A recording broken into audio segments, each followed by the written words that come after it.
What's up, guys? Blade Master here with Houseplant, and we are going to be co-commentating Game 2 of the Best of 5 in the Wolf Flash Finals. What's up, man?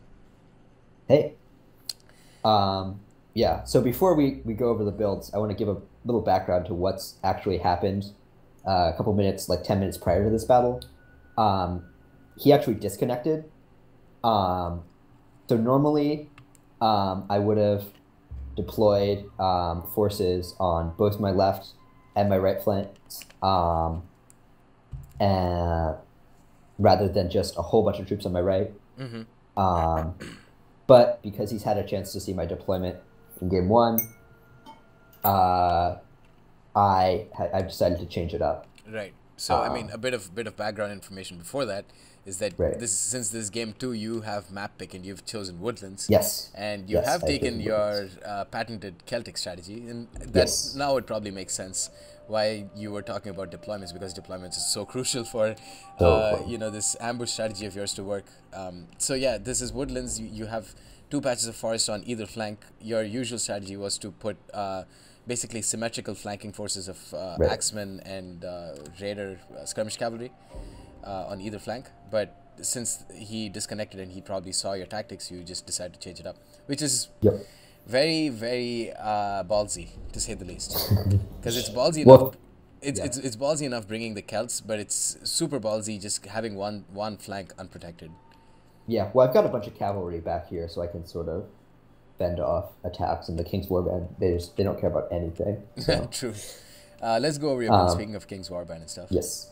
So for my I guess we could just call it my right and my left contingent, though I guess I really think of this as my center contingent. I have four King's Warband up front with a single experienced chevron each, three Celtic crossbows behind them, and a King's Fianna flanked by two Mormor Cav. Um, so this center should be able to hold against just about whatever the Alamans throw at it. Because that's just the way King's Warband are. Mm-hmm. And then off on my left, I have two mounted spear raiders, two chosen raiders. Probably only needed one chosen raider since I was only deploying on one flank here. Though we had to bring the same armies. Never mind. And a Celtic crossbow and a single Celtic bow, along with a Celtic axe warrior. And all my three of my skirmish cav units have a single chevron, and all my axes have a single chevron. Right. Now, for the Alamans, Odessa, it looks like he's already used his Germanic Mounted Brigands in guerrilla deploy. Yeah, they do have guerrilla deploy, so he's. Yep. I think he expected you to have some units here. Have two axe units right there that he could just charge. Right. Yeah. So that, holy shit! Yeah, that was Yeah, like, that was a super it clutch real move. bad. Oh my god, that was a super clutch move, and that's Yeah. questionable honor. Shame. Oh yeah. This No. is very dishonorable from Odessa. He just, Yeah. wow. No, Okay, he was getting wrecked in game one too before he disconnected. right. I'd killed like half his skirmish cav with my superior skirmish Oh, cav, so you and I guys caught actually out. started the game and stuff. Oh yeah. No. We were about I don't know how far we were into it, but he was playing much more conservatively.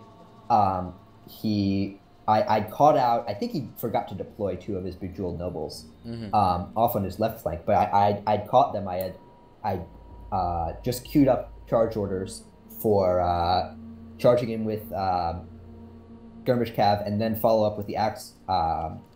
warriors. He was like charging them in or something. He didn't even have them in shield wall. They were about to get wrecked. The game was. I would say the game was pretty over. Wow, but But this was a super give clutch move, man. I mean, yeah, you keeping all of your cavalry here, smart, very smart.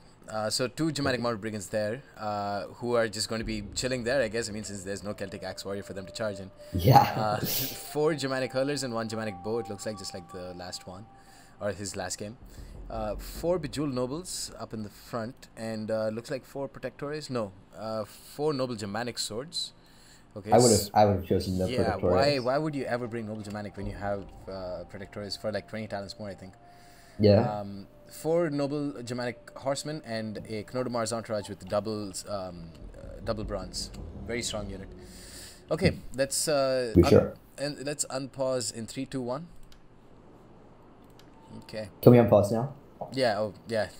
I said let's unpause okay. in 3, 2, 1. I unpaused. It's okay. Even if you unpause late, it'll be like by a couple seconds. But okay, getting into the action. Celtic crossbows, 4 of them in the woods, firing into Germanic hurlers, and the Knodomar's entourage are going to take some. Yeah. Definitely going to take quite a bit of damage from that. And you can see he knows exactly what's going on. Yeah, he's just gone. This is not the way a person who's No. like. He's clearly had this engagement before. That's why he's decided to rush in. He's going to rush in with every one of his units. Germanic Mounted Brigands going to fire into the rear of Marlborough Cavalry. But King's Warband should be able to hold pretty steady in the front. Oh, easily, yeah. And the problem with the Alamans is what are the Bejeweled Nobles going to do against King's Warband? There's really, I mean, they're not as tanky as they once were, in my opinion, and they definitely aren't as tanky as King's Warband ever.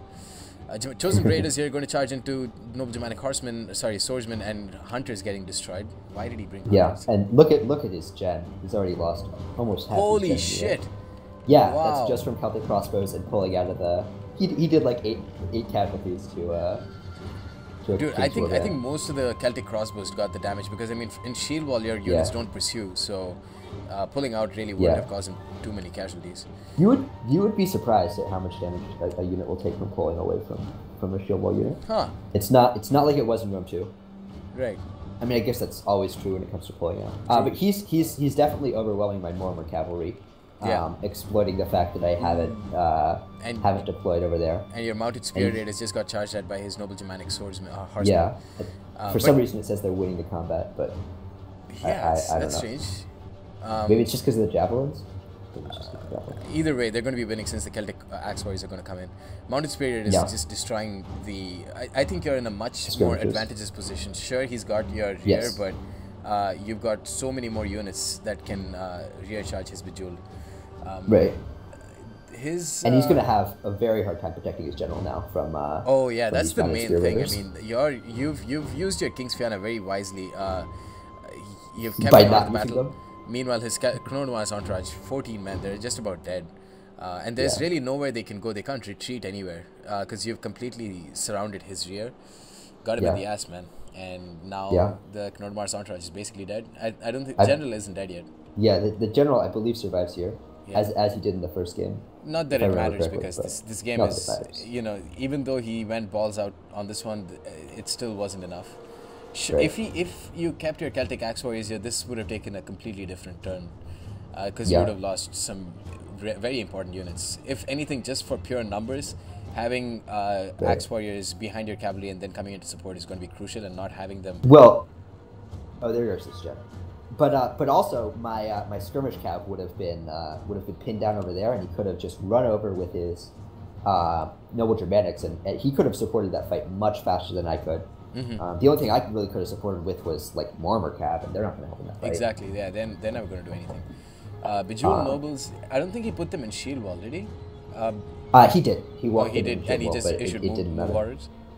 Yeah. Okay, that's smart. I guess that's why they're doing pretty decently. Like gotten 45 kills on King's Warband, despite their multiple rear charges. I think you've got a couple of rear charges on almost all of them. Yeah. The other weird thing that happened this game, if you'll notice, my King's Warband are in a very compact formation. Yeah. And this also happened in one of my other games. You were like, oh my gosh, Houseplant so pro putting his King's Warband in tight formations, but it was actually the reforming glitch.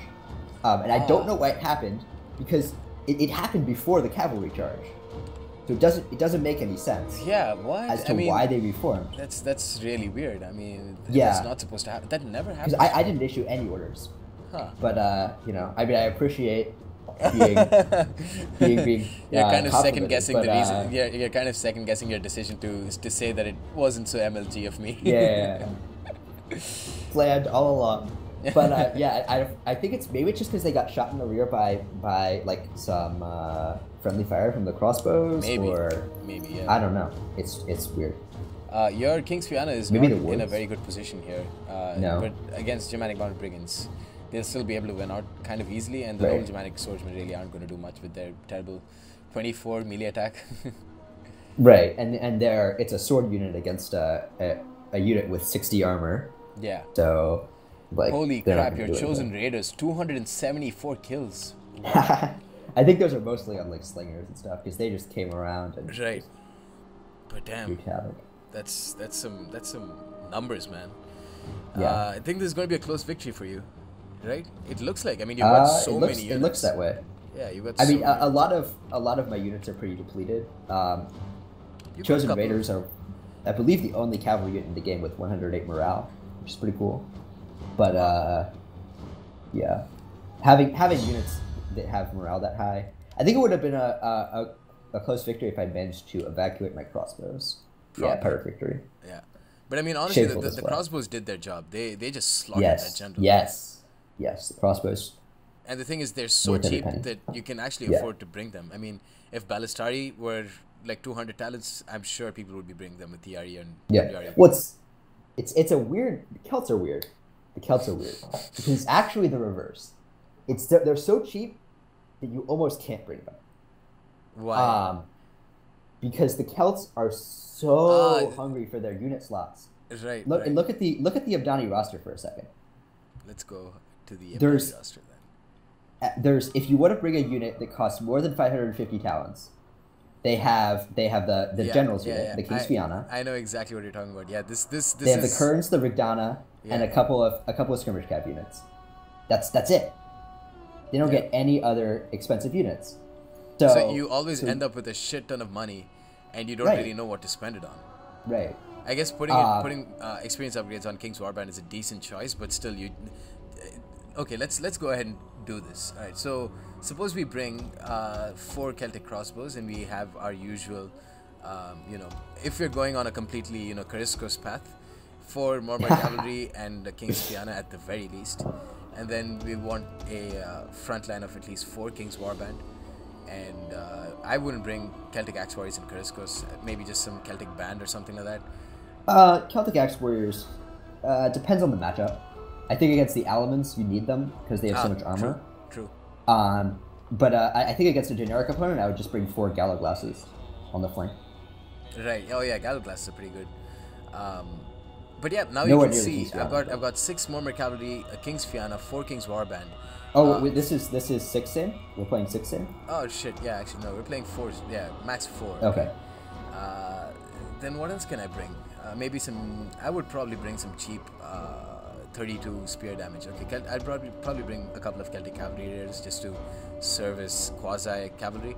But this just goes to show that now I still have 3,000 talents left with 3 slots, and the max that I can, even if I put it on 3 chosen raiders, I still have 180 talents left, and I'm not going to do that. I'm going to bring like more infantry only.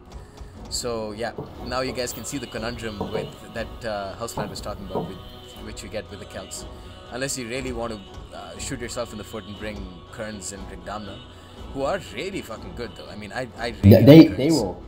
They will kill anything you tell them to. Oh my god, they have 45 bonus versus cavalry with precision shot.